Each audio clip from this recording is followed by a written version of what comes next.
ඔයාලා දන්නවද මීළඟ රත්නේ නුවරංකාරිය බිහි වෙලා තියෙන්නේ කොහෙන්ද කියලා? ඒ තමයි කොට්ටාව ප්‍රදේශයෙන්. අපි දැන් ඉන්නේ චන්ද්‍රිකා මහත්මියගේ ගෙදර. මෙතුමිය තවත් රත්ති නුවරංකාරියක්. ඉතින් ඔබතුමීට මොකද හිතෙන්නේ? මට අද ගොඩාක් සතුටුයි. මොකද ශශිකා නිසංසලා මහත්මියගේ අතින් මේක ගන්න ලැබීම ගැන මම ඒක මගේ ජීවිතේ ලැබපු ලොකුම ජයග්‍රහණය. එහෙනම් මෙන්න ඔබතුමීගේ රන්කාසිය.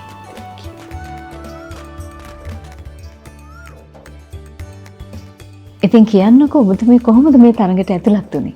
මගේ පුතා තමයි මේ තරඟයට දැම්මේ. ඉතින් අපි කොහොමත් රත්ති තමයි බොන්නේ. ඉතින් පුතාද මට මේකට මේ රන්කාසි අම්මා ගන්න කියලා කිව්වා. ඉතින් ඔබතුමීට අනිත් අයට මොනවද කියන්න තියෙන්නේ? මමත් පාවිච්චි කරන්නේ රත්ති. ඉතින් මම පාවිච්චි කරන්නේ ඒක හරිම උකුයි. වැඩි කෝප ගණනක් හදන්න පුළුවන්. ඉතින් ඔබටත් මේ තරඟයට ඇතුල් වෙලා මං වගේ ජයග්‍රහණය කරන්න නම් රත්ති පැකට් අර මිලදීගෙන ඒ කූපනේ පුරවලා මේ මං වගේ රංකාසියක් දිනා ගන්න.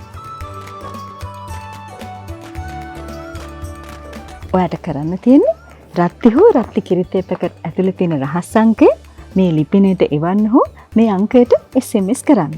රත්ති නුවරංකාරියක් වෙන්න. රත්ති නුවරංකාරී